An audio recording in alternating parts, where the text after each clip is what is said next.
Sometimes the truth is stranger and far more horrifying than fiction. In Green Bay, Wisconsin, a story unfolded that seemed ripped from the pages of a grisly horror novel. Love, drugs, and the unimaginable collided in a crime that left an entire community shaken and searching for answers. Tonight on Red-Handed Records, we delve into the chilling tale of Taylor Schabusiness and the tragic, gruesome death of Shad Thyrion. Strap in, folks. This is not your average crime story. Shad Thyrion was just 24 years old when his life was brutally cut short. Born and raised in Green Bay, Wisconsin, Shad was known for his kind heart, playful spirit, and love for his family. His friends described him as someone who could light up a room with his humor and charm. Shad had grown up close to his family, often spending time with his mom, Tara Pakanich, and his beloved grandmother.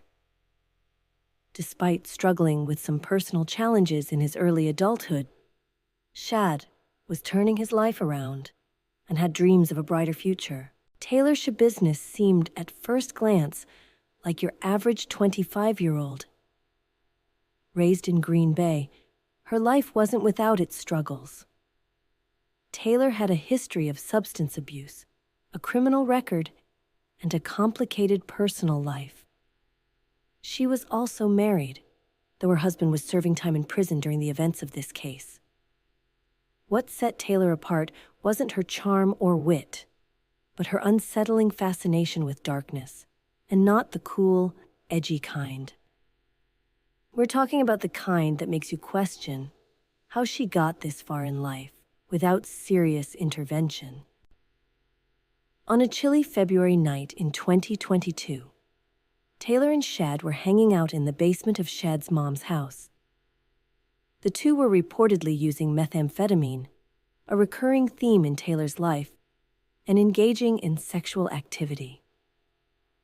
According to Taylor, what started as consensual choking took a dark and irreversible turn when she went crazy. She strangled Shad with a chain, and when he stopped breathing, Taylor didn't stop. Instead, she went even further down a path of macabre curiosity. The mother's boyfriend said he remembered the Schabusiness and Thyrion coming home and immediately going down into the basement later that night. Thyrion's mother said the two stayed in the basement all day the following day. Before the mother went to bed on February 22nd, she noted Schabusiness minivan parked out front. Sometime between 2:30 a.m. and 3:30 a.m. on February 23rd, the mother said she woke up because she said she heard their basement storm door being slammed. She got up and heard Schabusiness's van drive away. Thyrion's mother noted the basement light was still on, so she went downstairs to see if her son was home, or if he had left with Schabusiness. When she was in the basement, she didn't see anyone, but spotted the bucket. The mother removed the towel that was on the bucket and found her son's severed head inside. On February 23rd, 2022, the Green Bay Police Department received a call at 3:25 a.m. about a human head being found in a basement. When an officer arrived to the caller's home, the caller, later identified as Shad Thyrion's mother, escorted the officer down to the basement. There, the officer spotted a towel over a bucket by the basement stairs.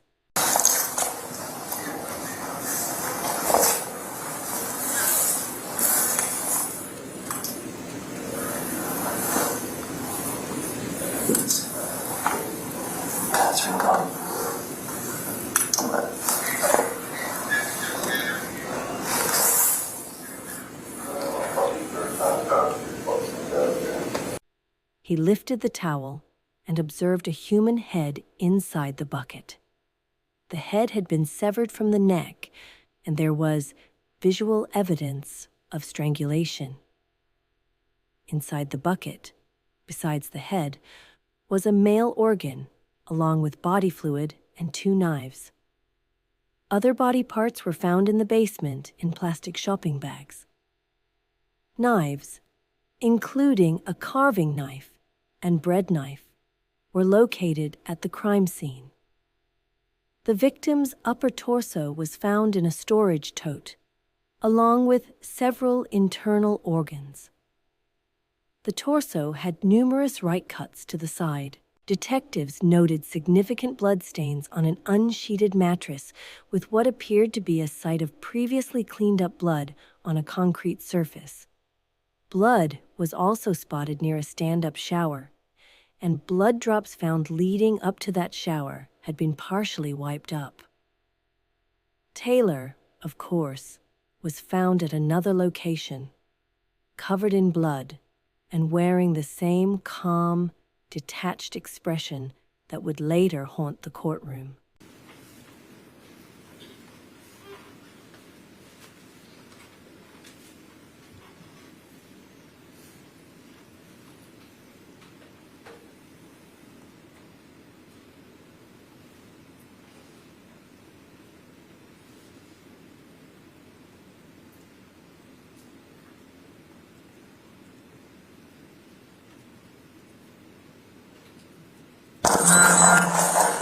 Please, nobody, please, nobody.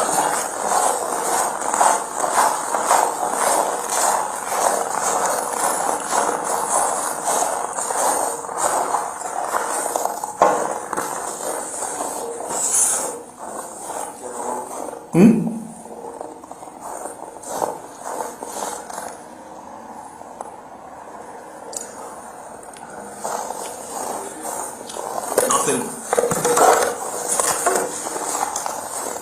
Hey, is this blood? Does this look like blood to you? Or am I just tripping?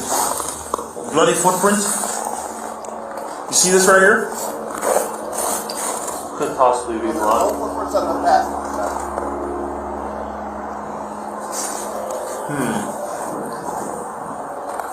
Hey, who did that?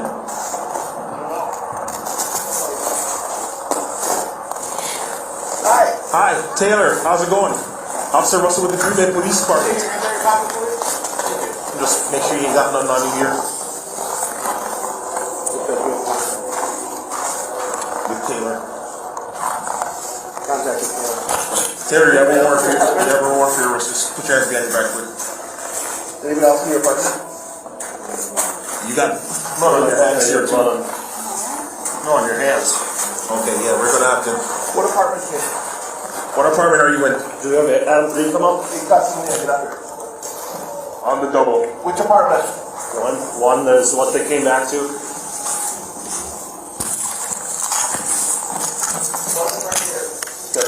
Yeah, go. Guys, hurry and get here now. Guys, at the window right to your right. Watch this window right here. Watch this window right here. Gun. This back.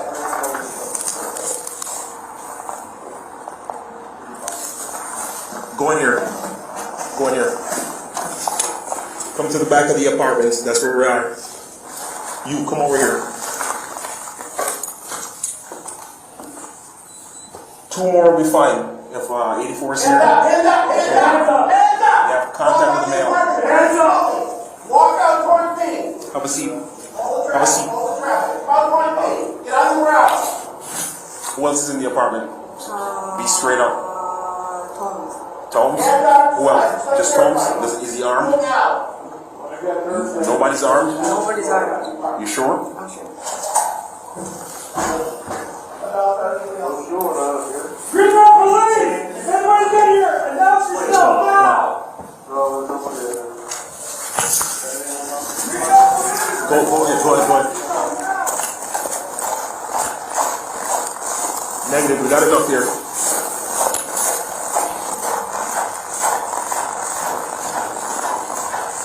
Witnesses, including Tara Pakanich, described the horrifying scene in vivid detail. Tara's heartbreak and shock were palpable, and her testimony became a cornerstone of the case. Taylor's own statements didn't help her case much either. She openly admitted to enjoying the process, a chilling revelation that cemented her as a danger to society. Taylor's Schabusiness was brought into the Green Bay Police Department and questioned about the murder. Detectives noticed she had a cut on her thumb and scratches on her arms and hand. Her hands allegedly had a red stain on them. Officers told Schabusiness what they found. She allegedly responded by saying, "That is pretty fucked up." Eventually, she admitted to the crime and said she had blacked out from methamphetamine after smoking the bitch. And you say, where was this place? Where would it be? In the basement or on the first floor or second floor? Basement. The basement. And it was ice in it, and it was basically a window bag, type of little small plastic bag. Fresh stuff. Fresh stuff. And just you and Chad. Yeah. And so there was a chain. You know what kind of chain?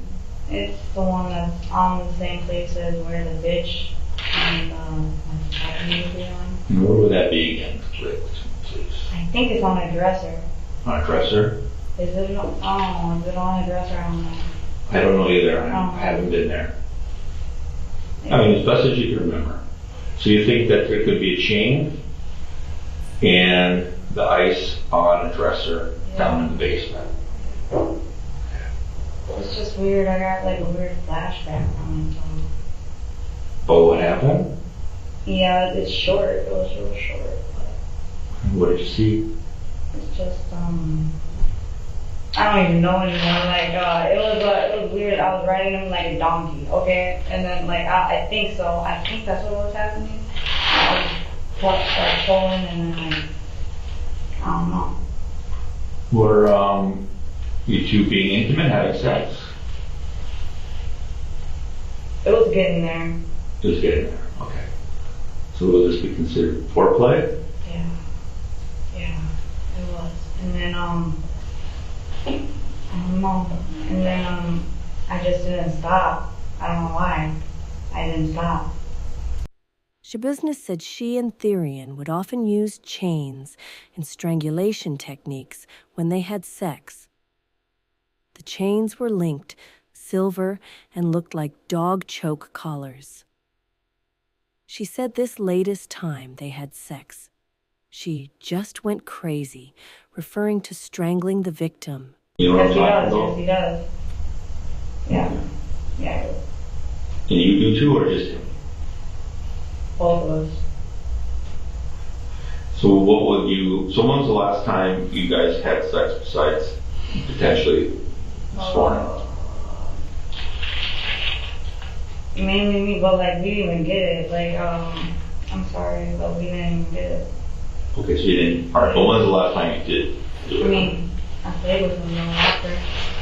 But I have no idea, like August. And what would you guys like to do? Is there a certain role playing that you did with Chad? Or was it just some sort of strangulation? How would you guys basically have sex? It's like I just wanna you just go yeah, and we go at it. But does anybody like strangle the other person? I like doing that a lot. Alright, so you like being strangled, like having your airway, or do you like doing it to somebody else? I like doing it to somebody else. Does Shad like to be strangled during sex? I have no idea. I think so. Have you done it before Yeah, with him? yeah, he does. He likes it. Have you used what we call props in the past? Yes. What? Well, like dildo? That or rope or chain or underwear or anything? Yeah. That I shoved a dildo in his ass and mouth. In the past or just recently? When he was there, when he was on the bed. Yeah. Schabusiness told detectives she could feel the victim's heart beating as she was choking him. So she kept pulling and choking him harder, but the victim would not die. After what she explained was 3 to 5 minutes, Thyrion eventually died. And she played with Thyrion's body for 2 to 3 hours. Schabusiness stated she sucked the victim's penis, that she had a dildo that she put in the victim's mouth, and then in the victim's butt, according to officers. In a lower tone of voice, Schabusiness allegedly said, "Yeah, I liked it," and asked detectives if they knew what it was like to love something so much that you kill it. So, how did you get over to Shad's?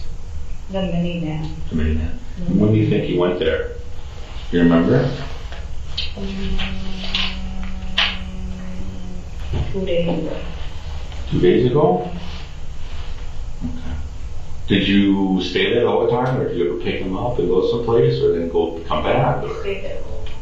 how did you get in? Was Shad there when you got there, or Shad let you in, or did you just walk in on your own? He was there, we went in, got some shit, we came back, and then, methamphetamine, Ice. and then, ice, and then we came back. Okay, so you showed up at his place, and then you and him left, Yeah. and you went and got some time. Yeah, so then,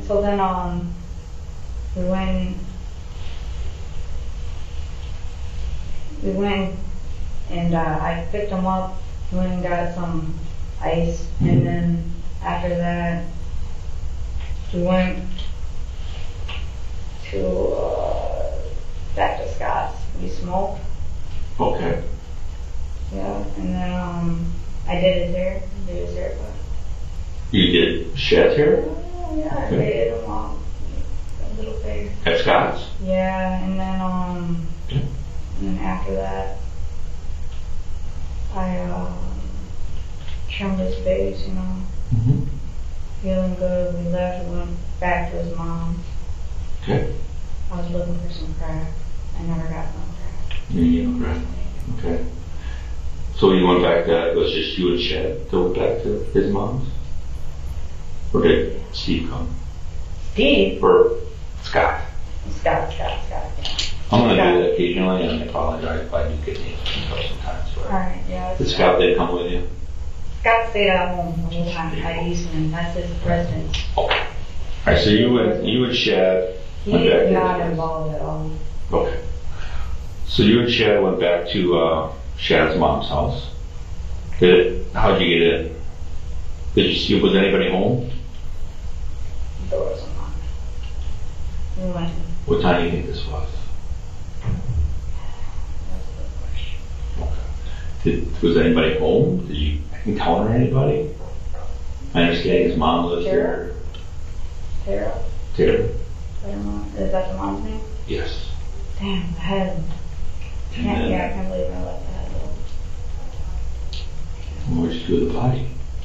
The body's there. Yeah. It's, So were you going to take the head somewhere?